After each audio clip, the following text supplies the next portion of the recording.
WNST tweet storms, although it is sort of, de rigueur here lately to do that. But I had a little tweet storm on Tuesday night when I saw Manny Machado sitting next to Ken Rosenthal, who, I don't want to call Kenny one of my mentors. I feel more like a contemporary, and I feel like, in Kenny's case, a guy who's gone on to do wonderful work and a guy that everyone follows and is widely respected with good reason. I widely respect Ken Rosenthal as well, having worked with him late into the nights back in the 1980s. But to have Ken Rosenthal sitting next to Manny Machado in the same sort of position that I once sat with Cal Ripken with some pictures, which feels like yesterday, which was now 2 decades ago, and to have a guy who wanted a statue in Baltimore and wants $300 million to say, I hustle when I want, I run when I want, it's not the kind of ball player I am, it's not my cup of tea. Luke Jones, I almost fell off the couch that I need to sit on as a 50-year-old graybeard now and a get off my lawn kind of guy, but what the hell is going on, man? Like, I don't want to be that guy, but the Machado thing, and he's going to put on a Phillies hat or a Yankees hat or a Dodgers hat. He's putting on the Dodgers hat today and tomorrow and maybe next week if they win a few more ball games here. I don't even know what to say when things like this are said out loud. Well, the first thing I'll say is, are you really that surprised? I mean, you watched this guy for the last 7 years. I mean, this is what Manny Machado does, and I'm not excusing it by any stretch of the imagination, but I do find there's such an interesting contrast here between, the, quote, old-school thinking, which, by the way, I'm not even in disagreement with, to be clear, and those who want to portray it that Manny Machado walks on water and can do whatever the heck he wants. I mean, there's not a mutually exclusive idea here where you can't acknowledge that Manny Machado is a special, great, generational kind of talent while also acknowledging that he has a lot of knucklehead in him. And I saw Alan McCallum use that exact phrasing on Facebook, and I think it's a good description. I think, I'll say this much, I at least acknowledge or respect the fact that he admits that, and he's not making an excuse that that his legs are sore or he's tired or anything like that. But at the same time, it's something that he has control over. It's something that he can change. But we've seen Manny Machado not run out ground balls to first base for the last 5 or 6 years. So I can't say I'm shocked by it. I'm not saying that anyone should like it necessarily. At the same time, it's just like when you have a player with any kind of an off-field issue. It's just like anyone that has an employee who shows up late to work, things of that nature that you're not going to like, but you always weigh the positive against the negative, and he's still a great player, and he's still someone that's going to make a big difference on your baseball team. So how much is that worth? Does it mean he's not worth $300, but he's still worth $275? What's the quotient there that you dock him? I don't know. I'm not smart enough to know that, but at the same time, I know the Orioles were a way better team with Manny Machado than not having him now anymore. So, it's a level of what you're willing to accept. I mean, where exactly. Your bar is, and can you imagine us going out to Owings Mills and having Michael Crabtree say in front of us, I try when I want, or sitting down with Peter King and admitting that, or Tony Dungy on Sunday night admitting, it's disgraceful. I don't know how to react to it other than it's a fundamental part of this that is lost, which is why I am now going into the 7th week of the league, where I went through my pictures the other night, Luke, right? I went through my pictures of football games because we always send a picture out when we get to the stadium and say we're here on Twitter. But I send them out during kickoff, right before kickoff, and how many empty seats I've seen this year in the National Football League, week to week, city to city, time zone to time zone, right? And wherever I'm going, whatever game you put on, it's epidemic, right? And we say, well, the fans aren't putting the effort in now, even when they buy the tickets out in the rain on a 65-degree day in Nashville or a 72-degree day in Baltimore or whatever it would be, right? And then you have the athletes saying, we're not putting the effort into this anymore. The tectonic plates are shifting when the bar isn't we're trying. Whether you're the Philadelphia 76ers a few years ago, whatever the Orioles are going to portray this to be, whenever they hire whomever they're hiring who's actually really working for Brady Anderson anyway, and and why to go back, and what's going to bring me back to Camden Yards and Squeegee Boys that I know Dan Roderick is writing about. Bravo to you, Dan, because that is the biggest issue in the city as I see it living here, is sort of fear of coming into the city. And why is there fear of coming into the city? Because everyone has been in some way accosted by a Squeegee Boy. Literally, everyone I know has a horror story about a red light that they happen to be at in the city. And the baseball team is trying to sell tickets under the premise of we're a community, we have integrity, we try hard, we want to win. When we win, it's for you, with you, by you. You have to buy in. It's your heart. It's your town. Beat up Yankees fans, as Adam Jones once recommended to the fan base here. And, over the last decade, it's now spiraled into, we've had a guy here who's been trying half of the time, most of the time, and when accused of that, has shrugged his shoulders and is now out the door, and we're watching it somewhere else. And it becomes very easy to put, the Joker hat on him and make him the bad guy in the play, right? That he's now with the NWO and gonna, grow a dark beard, right? Like that's who Manny Machado is now for us, because he's not coming back other than in another uniform. And when you say things like "I'm not hustling," I don't know. That's a real problem for the sport and for sports. And the one thing we can say about UFC, and I don't watch these guys beating each other up, but there's never any lack of effort. And I would say the same thing about the National Football League. But we do, when I watch hockey games in October, they do look like they're moving at three-quarter speed. The NBA is an issue unto itself. And now you have the best baseball player trying to get a $280, $300 million deal who says, the NBA, you could go in any given night. LeBron might not play in April or May, right? Or March or April, I should say. The one I'll disagree with you about the NFL. Randy Moss, who's one of the greatest wide receivers in the history of the NFL, we saw him inducted in Canton this summer. He admitted, 15 years ago that he took plays off. So that happens in the NFL just like any other sport. But not in the middle of the field. but guys take plays off, though. They do. I think we need to be very careful here not to demonize Manny Machado for that. I'll be totally honest. I take more issue with the fact that he clipped Jesus Aguilar running down the first baseline and hit the back of his leg with his foot. He basically kicked him. I have more issue with those types of plays with Machado more so than the hustling. We know all about the bat throwing incident against Oakland years ago. And to be totally honest, that's something that a lot of people forgot, forgave, moved on from, certainly from a national perspective. And I do think some of the residue from that really caused the incident with Boston last year to blow up. And that's one where I actually felt like Machado really didn't do anything that wrong. I think he made kind of a bad slide, but I don't think it was malicious. But those are the types of incidents I have more of an issue with than not hustling all the time. And it's not half the time. It's 90, he's trying 96% of the time, 97% of the time. And the reality is those plays where he doesn't run out a ground ball, and it's not every single time that he does that, but those plays that he does, how much does that really impact your baseball team? I don't know. Probably not very much.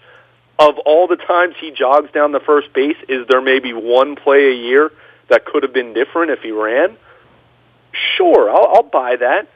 At the same time, and this is one of the debates that people get into in this day and age with baseball, are you running 100% down the line every single time? And maybe you're going to blow out a hamstring. So, these are a little more, these discussions are a little bit more nuanced than some people want to make. By the way, I once had Rafael Palmeiro tell me that if he played against Randy Johnson, it could put me into a slump, man. Then I could go into a slump. And if I went into a slump, awful things would happen. And I'm thinking to myself, dude, are you an 8th grader? It didn't make any sense. And the unwritten rules of baseball, a lot of them don't make a whole lot of sense to me, any more than, I don't know, some of the sabermetrics make sense to me yet, although I am trying to learn that, but I'm trying to wonder why I need to learn that when I have to wonder whether the players are running it out or not. You know? Like, that's I hear you, but at the me. same time, if we really would pay attention to it big time, very few individuals run down the line 100% every single time over the course of a baseball game, over the course of a 162-game season. But you have to fake it a little bit better than Manny Machado does. Let's be clear about that. I mean, there are plenty of guys, and again, you're running a 90-foot dash every single time you hit a ground ball. You're probably going to end up popping a hamstring at some time. So there is a risk reward to it, but that said, there are times where it's very obvious with him where it's like, come on, Manny. I mean, really? That's the best you can do? Fake it a little bit better. You know, just you don't have to run 100% down the line. Run 80% down the line, which is... Move your arms a little to make it look like a duck underwater or something, right? But again, I'll go back to he's a great player. He's a generational talent. He's someone who, unlike even a lot of other good players, does make a dramatic difference on your ball club, and the sabermetrics bear that out, and the eyeball test bears that out. So how much are you willing to tolerate with that? Well, by the way, do you have more or less respect for Buck Showalter on managing him through all of this? Because Buck never called him a knucklehead. Buck never embarrassed him, but Buck would have hated him in the other dugout. Yeah, and that's not to say that it wasn't addressed behind closed doors. Now, was it addressed to the degree that it needed to be? I don't know. I mean, I can remember Matt Williams benching Bryce Harper. You know what? Matt Williams isn't there anymore, and maybe that's not the reason why, but... You know, I remember when Gene Ubriaco tried to, 19-year-old Mario Lemieux and tried to slow him down, and Mario said, I'm going to get you fired, and then I'm going to own the team. I mean, literally, right? I mean, you're owned by the short hairs of you. I mean, Jameis Winston is going to get Dirk Cutter fired. He got Mike Smith fired earlier in the week, and he's the quarterback. I mean, it really, well, I think Mike Smith's defense got him Understood, fired, but when you have an... I hear what you're saying, yeah. You know, I mean... Come on now. If they're winning those football games, Mike Smith's still the coordinator. You know, that's just the way it works. But I'll continue to go back to it is a risk reward. It's a quotient as far as what you're willing to put up with compared to the greatness that you're going to get. You know, when he scored the winning run in the bottom of the 13th inning, he was hustling then, and he made a great slide. And one of the reasons he was able to advance to second base on the wild pitch was he got a great secondary lead. So it's not as though this guy is never engaged, but he does have those lapses, and he didn't make an excuse for it, but at the same time, his explanation was very, really? That's your campaign for why someone, whether it's the Yankees or the Phillies or the Dodgers or whatever big market team you want to throw out there. Well, the one thing we know is he doesn't take advice, because he's been given advice his whole life about not doing something that stupid, that what he did. And something that everybody in baseball now has seen because it came on the grandest stage, and we're all sitting talking about this. And look, he might be the MVP of the World Series next week, but, boy, you know, if you're trying to introduce him to your fan base as the savior, I can't imagine any crime worse on any team I ever played on, and you work with me, for me, by me, sometimes over me, that if I told you, I mailed it in last week, yeah, man, come on. I mean, we don't mail it in after Ravens games on Sunday nights when we're up till 3 o'clock in the morning working, and we don't make $300 million, and we don't get out of bed at 7 in the morning and go to the mill the way my dad did, or your dad, or your granddad, or, you know, anyone in our community. It's just something we don't want to hear. You know what I mean? It really is, and it's something that even if you think it, to me, it's a sacrilege. I mean, to admit that. That's how over the top I am about it. And if I owned a baseball team, I'd say, you know what, let him go play in the other dugout. And if he beats me, great, but I don't want that around here. That's not good for my kids. It's not good for my team. It's not good for the community. And I just don't want it. I don't want to build a statue for that guy. Yeah, I mean, I think that's a little strong. I mean, we're talking about a generational player. but we're talking about a professional sports environment where Roberto Osuna pitched for the Astros on Tuesday night also and gave up a grand slam. So was that karma? I think it was. Let's be very careful not to, as I said, I'm not demonizing Manny Machado for not running out a ground ball to first base. I'll demonize Roberto Osuna for being a domestic abuser, and I'll demonize the Houston Astros for supposedly having a zero-tolerance policy, but giving you the, well, you know, he wasn't in our organization, so that to me is what truly deserves the disgraceful descriptor more so than Manny Machado not hustling. And that's not to say I like it. You know, I've watched Manny Machado do that many a night at Camden Yards over the last 6 or 7 years, and it's frustrating because you know how great he is, but at the same time, I think it's one of those things you have to be careful digging your heels into the sand that, okay, it's great to say you don't want him, but, well, who are you going to get that's going to be better? And those types of talents aren't readily available all the time. This offseason notwithstanding, with Machado and Harper, who has also had some hustling lapses in the past. So, again, what is a generational issue, right? I mean, it is. And this is probably at heart one of the reasons, and I spoke to Bill Cole about this earlier from Cole Roofing, probably at heart one of the reasons Gruden's having some problems coming back, that these are different human beings 10 years later than what Buck Showalter remembers Paul O'Neill being, right? Like, literally. Yeah, but I think we also have to be careful with that kind of stuff, though, because we always romanticize the past and try to make it out that it's way better than it is today, and a lot of times that's not always the case. It looks different. There's no question about that, but you mentioned Jon Gruden. I think the biggest problem is I think he's out of touch with what it takes to be a winning franchise right now, but there are always things you can point to, and I want to be very clear. I'm not disagreeing with you on Manny Machado, but he's also a really, really special talent. And, I mean, think about it. In any walk of life, any career field, you'll have employees who will do certain things that will annoy you, but what's the end game? What are they bringing to the table? You could have someone who doesn't show up at your staff meeting but has the best sales numbers in the company by a long shot, whether you're selling cars, whatever it is. And you're not going to like the negative part of it. But I mean, I go through my sponsors here, right? I can go through King Discount Liquors, where every time I'm over there, everybody I see is hustling beer out the back, liquor out the front, lottery tickets. I go down to Pizza John's. I mean, you love Pizza John's. Anybody there not hustling? I mean, for anyone who has a business, I mean, any of our sponsors, anything my father ever taught me, anything your father ever taught you, this is why we watch sports, because this was supposed to be the ultimate competition where you were always giving it your all.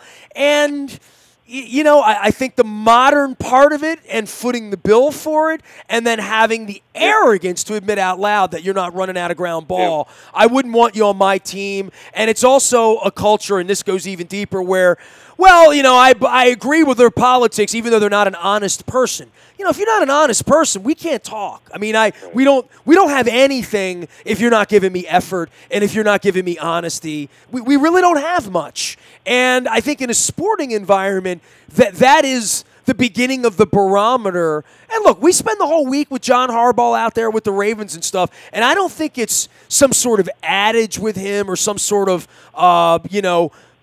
just something that's just said to be said, right? I mean, I think effort in that building, in the NFL, in a lot of ways, in the middle of the field, Randy Moss notwithstanding, it's no one would want to hear a football player say that. No one in the locker room would go for that. And in baseball, somehow he'll go back out, get 3 hits tonight, I guess, right? Yeah, but again, you weigh it against what the drawback is of not having a talent like that. I mean, I can tell you, Joey Ricker's a really gritty player, and he really hustles. And you know what? You could have 10 Joey Rickers, and they're still not as good as Manny Machado. So, I mean, I hear you, and I'm not saying I disagree. I think... You know what? One of the places it's not acceptable, and I'm reading this big game book, the Mark Leibovich book. I'm going to give a plug for Mark because the book's so damn good. He really profiles Brady in this thing. One of the things about Brady and Belichick is, like, That's just not going to fly. And that's not the way we win multiple championships around here and is feeling comfortable with ourselves. So much so that we can give some of the effort, some of the time, whenever we feel like turning it up to 11, we do. That's about Ray Lewis being around with his foot up your ass. Yeah. And, literally. And Marshall Yanda, who... I've only had one really awesome conversation ever with Marshall, and I remember it vividly up at Greenmount Station, and him saying how much he hated lazy, and as he's sitting next to you, you're like, I better not be lazy next to Marshall Yanda, because he's going to have his Iowa foot up my ass. And that makes me love the Ravens, and that makes me get on airplanes and fly around with the Ravens. And I go into those locker rooms, and I see how it hurts. And even when, Alex Collins runs away and doesn't want to talk to us for whatever reason after a game, which he does every week, which I don't understand it, and it hasn't been brought up, but it should be brought up, that there is a level of it matters so much that they're almost afraid of what they might say afterward. But it matters a lot. I see that. It matters to all of them when they're bleeding after the games. So to see Manny Machado go Roger Dorn on me, F him. I mean, that's just how I feel, dude, As a fan, as a teammate, as a guy who runs a company, as a guy who's played on teams, as a guy who's managed and coached teams and led teams, you go play over there if you don't want to hustle. Go play over there. And my dad would be proud of me for saying that. And so would your dad, by the way. Well, and that's fine. But then in reply, I'll say, okay, well, how are you getting those 7 wins that he's bringing you? If you're talking about it in terms of I'll go get Scherzer. I'll go give the money to I'll go give the money. Scherzer's not going anywhere. I got you. I'll go give the money to somebody who's going to hustle. That's what I'm going to. I'll go give the money to Trout. Trout sucks. He's awful. He's not marketable. Well, give me Trout. Bring him in. The market though. Bring him in. So again, you can keep talking about all these other great players, and I don't disagree, but not all those other players are available. So you continue to go back to and. Manny Machado has close to 1,000 OPS in this series so far, and there are a bunch of other Dodger players that, they might be hustling, but they're not hitting at all. So, I hear you, and there are parts of me that really hate seeing some of the things that Manny Machado does, but he's also not just a good player, he's a great player, and he has that kind of talent, and it is frustrating as hell when you hear a guy just say, well, being Johnny Hustle's not my thing, but he is also that great, and there are only so many players that are that great that are going to be available at any given time. What's happened to baseball? I used to be so much fun. I don't even know what to say, man. I think it's still I'm not Johnny Hustle. Oh, my God. There have been a lot of players who haven't hustled over the years. Let's be very clear that Manny Machado is not the only player. I'm not Johnny Hustle. That's on your tombstone. I'm not Johnny Hustle. I hit 640 home runs and had 3,200 hits, but I'm not Johnny Hustle. Yeah, he's on a track that he's going to be a Hall of Fame player one day if he continues this for another 10 years. Whether he will or not, and whether some of that kind of stuff, whether it's not running out ground balls to first base, which, again, that's not my issue as much as seeing him clip Aguilar or throwing a bat or touching off bench-clearing incidents, having that kind of an attitude. That's the stuff that bothers me more than not running 100% down to first base every single time, which I will say a lot of players are guilty of that, but he's really bad at faking it when he doesn't do it. By the way, he might not get to any... I want to be clear. I want to be very clear. Just because I'm taking a softer stance than you, that doesn't mean I'm okay with it. I want to be very clear about that. He's at 175 home runs. I thought he had more, right? Like, in the modern era, nobody hits 70 anymore, right? I mean, right. So getting to 500 is a lot harder when you only hit them 30 at a time. I've just done the math on this, going back to sort of the George Scott, Dave Kingman era, where how hard it was to hit 500 home runs. He's going to have to hit 32 home runs for the next 10 years to get to 500. I don't know, bro. I mean, that's, he might not be that kind of Hall of Famer in that way. I mean, I just thought his numbers were a little more padded than they were. But he lost a lot of at-bats early on, but he also gained a lot because he came up early. I don't know, generational and all that, and where he stands. Can we do the Orioles for a couple of minutes while we're talking baseball? Because you and I can go back and forth on all of this. All of our WNST coverage, of course, brought to you by our friends at Royal Farms. Real fresh, real fast. The coffee's 99 cents, piping hot in the cup. Need hot coffee here, especially if you're going to the Ravens game this week. Make sure you're using the Rofo Rewards card as well. Download that app to your phone. When you're pumping your gas, you'll get your Western fries. You get your fried chicken for free. It's the only thing that makes it taste better. I got me some Rofo down there, Nursery Road. Upon landing, make sure you're doing the same thing. Also brought to you by our friends at the Lee Tessier team, Baltimore's premier realty team, and the folks that I'm trusting with my real estate transactions. Over 50 years of experience, and I got to know Lee through the leukemia space as the man of the year there when my wife was battling. We struck up a friendship. Proud to have him on our team here. You can learn more at leetessier.com. If you're buying or selling your home, check them out. Also, our friends at Cole Roofing and Pfister Energy. I've had the coffee cup out with the Rofo coffee in the mug here. I'm almost on dry. That's nice. Cole Roofing. 99 years they've been doing it, and thank God for Bill Cole to show up here every Wednesday and get me through some Dr. Melfi sessions when Manny Machado is not hustling. Also, our friends at Buffalo Wild Wings in Bel Air at the festival. Did the show up there with Nick Boyle a couple weeks ago. Hoping to come back soon. Hoping to get up there for maybe a World Series game next week as well. Go see Joe and the folks up there.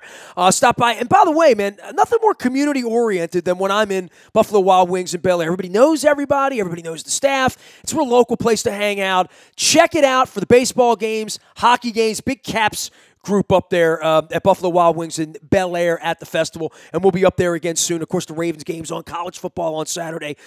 Delicious drinks and great food at Buffalo Wild Wings in Bel Air. Also, Strategic Factory. Shout out to Jeff and the whole crew over there. Hats like this, shirts like this, signs like we always made.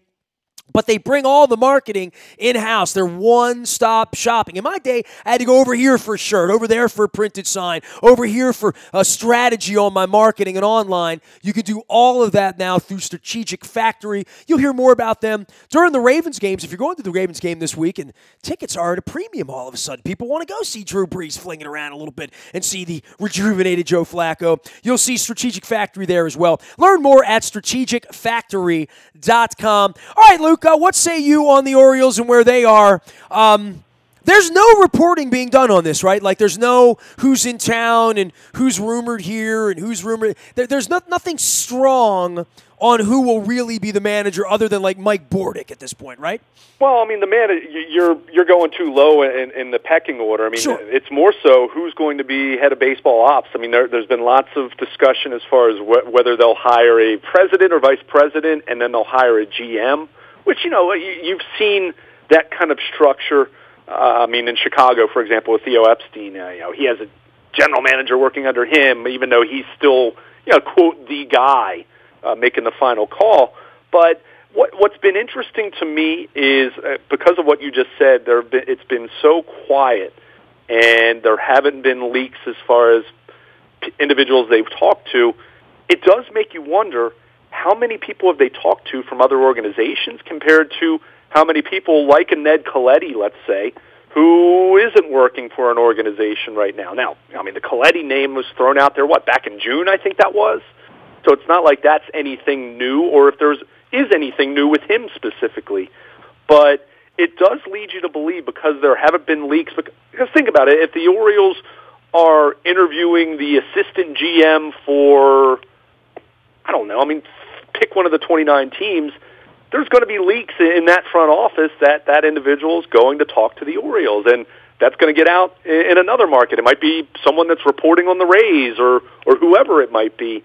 So the fact that it's been so as quiet as it's been, that does make you wonder, have they talked to people that are currently with other organizations, or have they talked to people that are not with an organization at the moment? I know John Heyman threw Kim Inge, her name out, which she had worked with Ned Colletti in Los Angeles, but she's worked for Major League Baseball the last 5 or 6 years. So, where does that put her in terms of how that job that she's currently been serving in would suit and make her better suited for heading up the Orioles baseball ops, I have no idea. So, and that's not to say that she's the leader in the clubhouse or anything of that nature, but it's been so quiet, it does really make you kind of feel like, okay, well, what's going on exactly? I mean, you need to get going on this, and that's not to say you need to have the hire done today, but you need to address, if you're going to have a vice president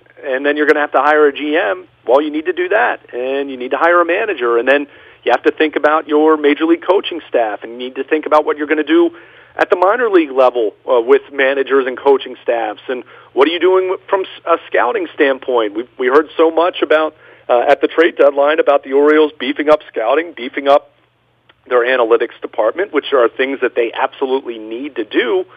But until you have that person in charge, until you've established that, it's hard to get started on some of those other things, because they've made it very clear, at least expressing this, that they're going to hire someone that's in charge of that stuff. Now, I'll believe it when I see it, if that's truly going to be the case.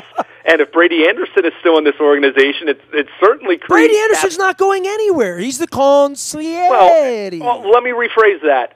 There's a difference between him being in the organization under his current capacity or bringing someone in and clearly defining a role for him, and that actually being the case. Now, I'm not saying that's going to happen. Don't you think if there was a clearly defined space for Brady Anderson, we'd all know what it is by now? Other than Swiss Army knife or whatever that is. You would think so, unless Jon and Lou Angelos did see this dysfunction that existed, this lack of a chain of command over the last, really, what? Only because everyone has embarrassed them throughout the industry with it, right? Like, there have been embarrassing stories in many, many ways about Brady Anderson's involvement that has been embarrassing to everyone but them, because this is the way they have chosen to operate. This is the way they've chosen to operate when Peter wasn't doing so well a year, 2, 3 years ago. This is what they want. The shots entirely. This is their will, though. This is what.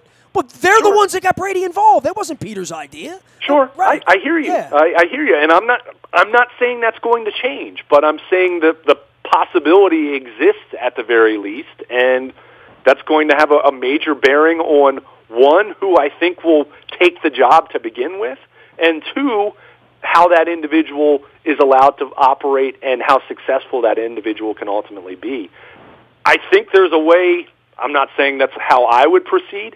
I think there is a way to have him remain in the organization, but it can't continue to be in this floating role where he's randomly showing up at Frederick to work with some prospect in the middle of the afternoon, and then there's confusion because he told this prospect something different than what the single-A hitting coach is. You get what I'm saying. I mean, I'm not specifically pointing out an incident, but we've seen and heard, and some of these types of things have been reported over the last couple of years. So I'd say better than just saying, well, ownership, I guess. I mean, that's not the way it works. I mean, under the Orioles' previous regime, Dan Duquette was the executive vice president of baseball operations, and Brady's official title was vice president of baseball operations. Under that presumed hierarchy, Brady Anderson should have been answering to Dan Duquette, and he wasn't. So that's what's really tough about this. That's what's really concerning about this if you're an Orioles fan is you can talk all you want. You can put out a press release about saying that you're going to hire a head of baseball ops, and that individual is going to have final say on all baseball matters. That sounds great in a statement, and the fact that you have to put that in a statement says everything you need to know about the perception of this organization and how it's been run, but it's not the perception, it's the reality. Dysfunction has been the reality here, and now they're saying we want a new world order, to go back to the NWO where we began. I'm dropping a smackdown for you this week. Right? I like it. All right, I'm laying a smackdown. Hollywood Hogan dropping the leg on Randy Savage, Bash at the Beach.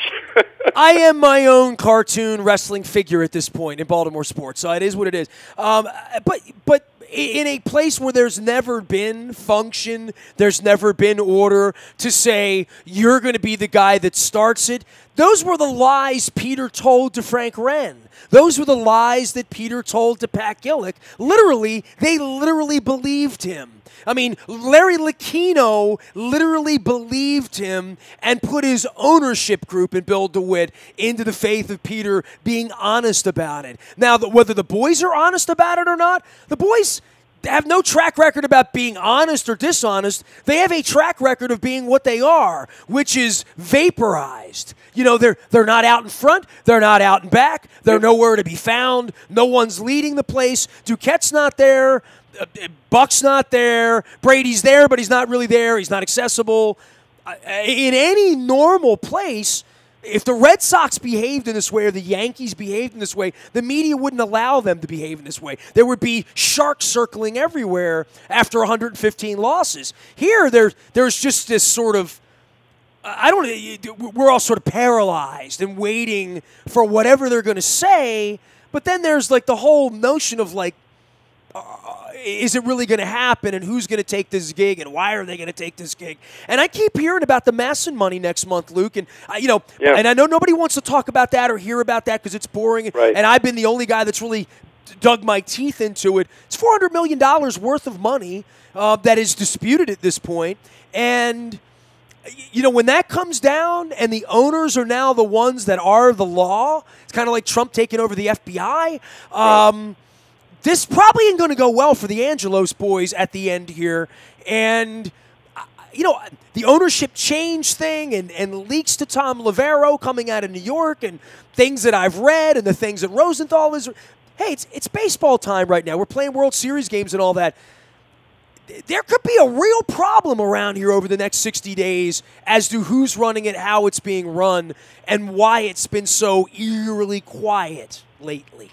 Yeah, and I think that's a really interesting and fair point that I'm glad you brought up. I mean, it's one thing just to talk about, okay, how are the Orioles going to start this rebuilding phase? But we've talked about it. It's no secret that John and Lou Angelos are in charge now, that Peter is not in charge. And that's been pretty apparent for a while now.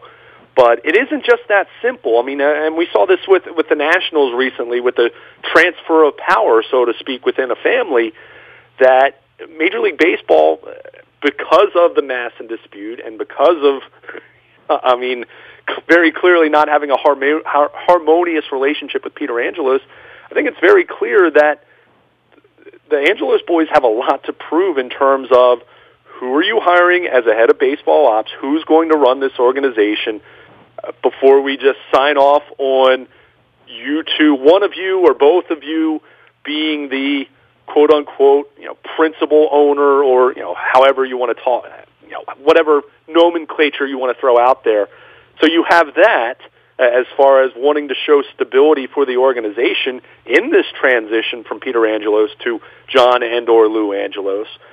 And you do have the Masson dispute that we think maybe could come to a resolution this offseason. I mean that's kind of been the perception, but who knows? Well, it's felt like it was never going to end, and I think Manfred is, at this point, we're putting an end to this. You would think, but until we actually see that, I mean, we've talked about this how many different times over the last 5 or 6 years, so it's one of those I'll believe it when I see it things, but it's very clear. I mean, there are hundreds of millions of dollars at stake here, so I think if you're John and Lou Angelos, that speaks even more to the need to hire someone that is credible, reputable, and to actually let that person do their job if they're going to get the blessing of Major League Baseball to kind of have this transfer of power and there not to be a major problem in that regard. I mean, we've seen very clearly in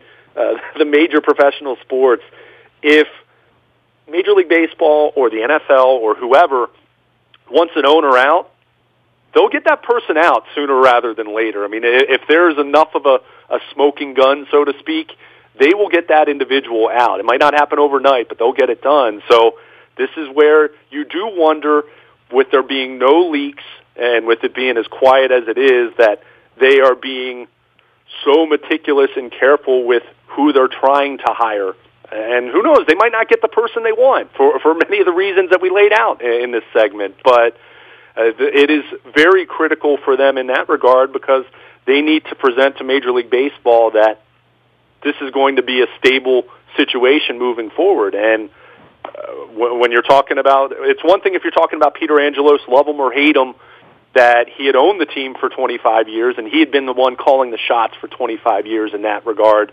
But when you're transitioning to someone else, even if it's within the same family, and all the issues that are present that we've talked about, whether it's Masson, whether it's trying to figure out how exactly baseball ops is going to be run, there's the business side, attendance. Go down the list. There are lots of things you can discuss and express concern about as it relates to this team. So I think in that regard, Jon and Lou Angelos need to get this hire right, and you hope, if you're an Orioles fan, and you hope if you're Major League Baseball, that they hire a quality individual and they let that individual do the job. Now, will it turn out that way?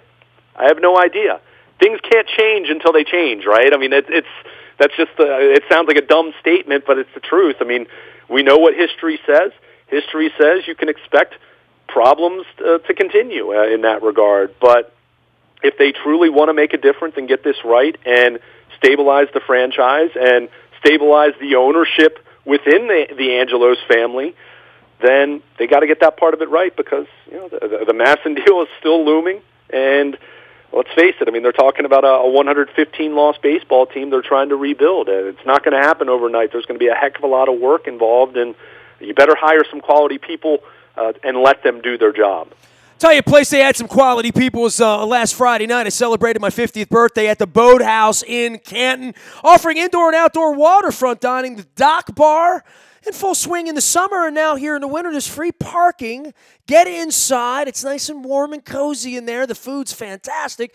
Get on down to the Boathouse. The Dock Bar is always dog-friendly as well. Ship happens at the Boathouse in Canton, and I tell you, that Portuguese seafood stew was delightful for me. Also, our friends at Fremont Mortgage, we're going to be doing some swabbings for the Bone Marrow Registry for There Goes My Hair with some Ravens players coming up in Harford County. Stay tuned for all of that. Fremont Mortgage sponsors all of those. Don't make a 30-year mistake by choosing the wrong lender. You're buying or selling, or you're going to be financing your home. You need the money. You need good people around. You need the folks at Fremont Mortgage to guide you through that system like they've done for thousands of folks here in the area. Fremont.com. And, of course, Carl Delmont's going to be joining us here later on in the week. Talk some Harrisburg Heat soccer as well. King Discount Liquors, lottery, beer, booze, and the best prices in Baltimore. Get on out there and see Johnny Bev and give the King a ring. Going to get out there and get me some pumpkin spice stout stuff, porter stuff before it goes away. It's always a limited time offer, and I'm about to get crazy with some eggnog around here. Luke, last thing, on the baseball we've seen here, any thoughts on all-nighter games and Bellingers and Machados? And this has been a pretty good postseason. These are four pretty good baseball teams. Yeah. I mean, I'll go back to, and I don't know if I had a chance to say this to you over the air, but I know we talked about it. I've really been impressed with the Milwaukee Brewers. I mean, I know they lost the crazy 13-inning game in Game 4, but I don't know, man. They to me have had a little bit of a Kansas City Royals feel to them, and that's not to say that they're going to win it all. They could bow out here in the next couple days, but I think that it's been fun to watch them because you look on paper. We know all about the Dodgers and their payroll and the number of talented players that they have. On the flip side, in the American League, you have Boston, you have Houston, the defending World Series champions, and then you have Milwaukee, who you don't really view in that same light. Yet they won 96 games, and they were the number one seed in the National League after winning their tiebreaker game. So it's just been fun to see that. I mean, the games have been long, but that's nothing new. And that's something that we can certainly talk about at length in the off season, and talk about things like pitch clocks and limiting shifts and things of that nature to try to make the game better.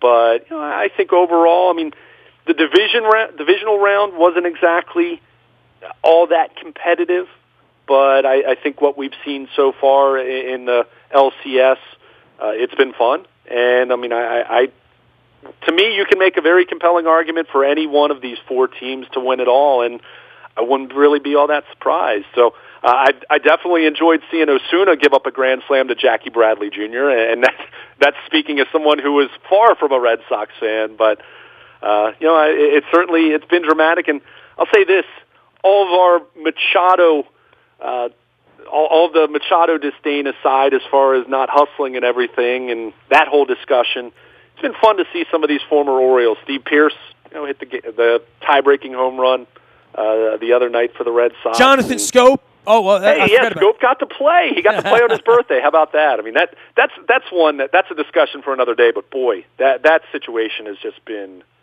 tough to watch for Jonathan Scope. I mean, how much he struggled there. But it's been fun to watch some of these former Orioles, and I'm expecting plenty of long nights ahead and still a lot of competitive baseball before it's all said and done and there's one team left standing. Yeah, everybody's running except Manny sometimes, most of the time. That is true. Hey, he did slide in with the game-winning run, right? So. And it was a heck of a slide. And I'll go back to what I said a little bit earlier. When he wants to, he can be I don't want to say a good base runner because we've also seen him try to steal third with 2 outs and do that kind of stuff too. But he got a great secondary lead on the wild pitch, and he got a great secondary lead and scored on a hard hit ball to right field on that play in the bottom of the 13th. So it shows that, it's not that he's incapable of running the bases. It's just, hey, get your head on straight and do that more consistently. How about that? But I guess too cool for school in that regard, no matter how great he is overall, I suppose. And he's got a great haircut, too, it's something. I don't know if I'd call it great. It's something. Dude, you've seen my kid's hair, right? I mean, I'm not in control of hair. You've seen my hair. You know what I mean? But it's not a good look. I mean, it's not a look that I'm taking seriously, but, on him. But either way, gold chains around Ken Rosenthal's neck. Better to be Ken Rosenthal than me at this point. He's at the World Series or heading there, and we're here waiting on Ravens and Saints. We'll get back to some football conversation with Luke. He's in Owings Mills all week long. Everything we're doing here is in the buyatoyota.com audio vault 24 hours a day from anywhere in the world on your mobile device by downloading the TuneIn radio app. We do come in crystal clear from anywhere in the world. Morning newspaper shipping to your email inbox digitally each and every morning at 7 a.m. It's all brought to you by Planet Fitness at planetfitness.com, where it is always $10 a month to get in the best shape of your life. Just $5 down. Planet Fitness, there's one right in the neighborhood around the corner from you now that it's getting a little chillier outside. Move inside, stay warm, get on the treadmill, take advantage of the weights and all the programs and all the help and the support you get at Planet Fitness. Also brought to you by our friends at the Maryland Jockey Club, Laurel, kicking up the Maryland Million on Saturday. Get on down to Laurel. I'm going to try to stop by. I might even put on a suit and fedora. I got to get my hair cut, but then I'm going to wear a nice little hat. Maybe get my wife dressed up. We'll go down there and bet a couple of races and hang out in the beautiful sports bar down in Laurel. If you haven't been down there, please consider going down for the Maryland Million this weekend. Stan Salter is going to be joining us from Maryland Horse Radio talking about all of the races on race day. Last but never least, any breaking news happens first on the WNST text service. That's all brought to you by Coons Ford of Security Boulevard. Dennis Colatzos will be here on Thursday from 3 until 5. The SSV on WNST also heard on Sunday mornings before the game. Late kickoff on Sunday. Going to have a little chill in the air. Drew Brees is coming in. Michael Thomas. Kamara. It's going to be some fun football on Sunday. We got a good football team around here. Let's get a little Purple Passion and Purple Friday and all that stuff. Heading on down. I'm going to get me some Rofo chicken over the weekend as well. Rofo is in the old Berks location. That's my local Rofo. So I pick up my chicken and my Western fries there. Coffee's 99 cents as well. Justin Tucker will be telling you all about it. Make sure you're downloading the Rofo app and using the rewards card as well. Royal Farms, real fresh, real fast. I'm Nestor. We are WNST.net, AM 1570 and WNST, Towson, Baltimore. And we never stop talking Baltimore sports.